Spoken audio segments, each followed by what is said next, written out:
Джек Лондон, Үчөөнүн жүрөгү. Китеп Тең мүмкүнчүлүктөр социалдык борборунун студиясында жазылып даярдалды. Көркөм окуган Умсунай Үсөрова. Бишкек 2023. Биринчи бөлүм. Аяктап келаткан жаздын таңында Фрэнсис Моргандын турмушундагы окуялар укмуштуудай тез өнүгө баштады. Эгер убакыт тартка таштап, коркунучтуу кандуу драманы, тактап айтканда жөнөкөй кишилердин трагедиясынын катышуучусу, ошол эле убакыттын өзүндө жаңы дүйнө, Латын Америка элдерине тиешелүү жумшак көңүлдүүлүк жана ташкын ойлорго бай орто кылым мелодрамасынын күбөсү болуу кимдир бирөөнүн маңдайына жазылган болсо, тагдыр ага Фрэнсис Морганды тандаган болчу. Бирок Фрэнсис Морган өзү тагдыр анын башына эмнелерди салууга камынып жатканынан таптакыр кабарсыз болчу жана жакындап келе жаткан окуяларга даяр эмес эле. Ал бридж оюнуна абдан берилип кеткендиктен турмушунун ар бир күнүн кеч баштачу. Ордунан кеч туруп, жашылча жемиш жана ботко менен тамактанчу. Тамактангандан кийин китепканага жөнөчү. Китепкана билгичтик менен тыкан тартипке салынган. Анын атасы өмүрүнүн акыркы жылдарында өзүнүн кеңири жана көп тармактуу иштерин ушул жерден туруп башкарган бөлмө эле. Паркер, деп кайрылды Фрэнсис атасына да кызмат өтөп келген кишиге.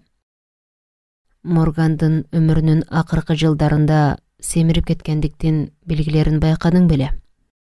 О, жок, сэр, деп жооп берди тигил, тажрыйбалуу кызматкерлерге тийиштүү урматтоо менен. Анан жигиттин келишкен мүчөсүнө эрксизден сынай көз жүгүртүп койду. Сэр, атаңыздын мүчөсү келишимдүү болчу жана эч качан өзгөргөн эмес. Ал даллуу, кең көкүрөк, сөөктүү болгону менен, бирок бели, сэр, бели ичке, дайыма ичке болчу. Анын денесин майрам сууга алып, стол үстүнө жаткырып коюшканда, сэр, шаардагы көп жигиттер өздөрүнүн мүчөсүнөн уялаары шексиз эле. Ал киши өз боюн абдан тыккан алып жүрчү. Мен ал кишинин ар дайым эртең менен төшөктө жатып алып, жарым сааттай аргандай көнүгүүлөрдү жасай турганын айтып жатам. Аны бул адатынан эч нерсе баш тарттыра алган эмес. Көнүгүүсүз жашай албайм дечү ал. Ооба, атам өтө сымбаттуу болчу, деди жигит. Атасы койдурган биржа телеграфы менен бир нече телефон аппараттарына ойлуу карап. Абдан туура, деп анын сөзүн ишеничтүү колдоду Паркер. Атаңыз сөөктүү, даллуу жана кең көкүрөк болгону менен ак сөөктөрдөй келишимдүү эле. Бул сизге ата мурасы, сэр, бирок сиз андан да сымбаттуурааксыз. Өз атасынан сымбаттуулукту гана эмес, эчен миллиондогон байлыкты да мурас кылып алган жаш Фрэнсис Морган креслого мемирип жантайынан жата калып, капаска түшүп, күчүн кайда жумшаарын билбеген арстан сыяктанып, буттарын керди. Панама каналынын Кьюлебер участкасындагы жээкти суу алып кеткендиги тууралуу кабарга көзү түштү. Биз Моргандар семирүүгө жөндөмүбүз жок.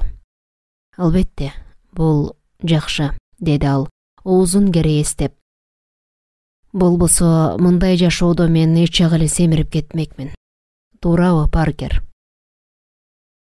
Карт кызматчы анын сөзүн укпай калгандыктан кожоюнуна күнөөлүү карап калды. Так ошондой, сэр, деди ал шашылып. Баса, андай эмес, сэр. Сиздин азыр жетилип турган чагыңыз.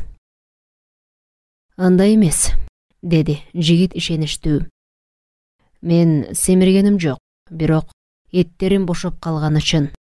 Ушундай эмеспи, Паркер? Ооба, сэр.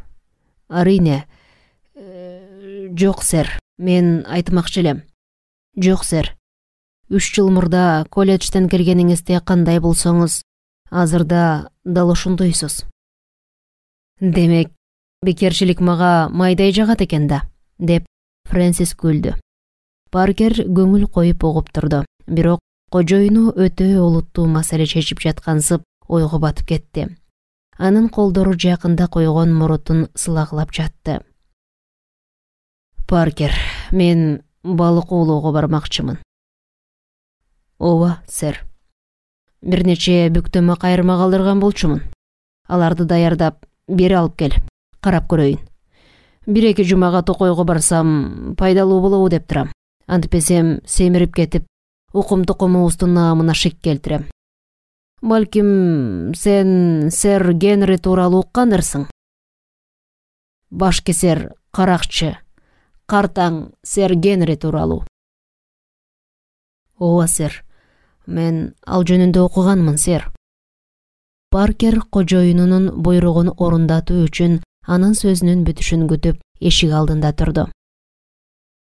Ооба, бул жерде сыймыктана турган деле эч нерсе жок. Карт каракчы болсо эмне экен? Андай эмес, сэр, деп Паркер каршы сүйлөдү. Ал Ямайкада губернатор болуп, урмат сый менен жашап өттү. Дарга сылбаганына каниет кылсын, деп Фрэнсис каткарды. Ачыгын айтканда, өзүнө кездеген биздин урууну жалгыз өзү уят кылып жүрөт. Бирок мен башка нерсе жөнүндө айтмакчымын. Ага таандык бардык нерсени кунт коюп карап чыктым. Ал өзүнүн мүчөсүнө көп карачу экен. Кудайга шүгүр, өлөр өлгөнгө чейин сымбаты бузулбаган бойдон калыптыр. Бул жагынан бизге жакшы мурас калтырган. Байлыгын болсо биз, Моргандар, таба албадык. Айткандай, ал бизге мураска калтырган сымбат ар кандай каухардан да кымбат. Профессорлор мага үйрөткөн биология тили менен айтканда, бул уруунун белгиси. Сөз аяктап, кожоюнунун тынчышын узак күткөн Паркер бөлмөдөн акырын чыгып кетти. Фрэнсис Морган Панама жөнүндөгү газетага басылган макаланы окууга киришип, каналдан кемелердин каттоосу 3 жумасыз ачылбастыгын билди. Телефон шыңгырап учурдун эң жогорку цивилизациясынын электр нервтеринин жардамы менен атасы Риверсайд Дравка курдурган үйдүн китепканасында олтурган Фрэнсис Морганга тагдыр биринчи жолу жетүүгө аракет кылып көрдү.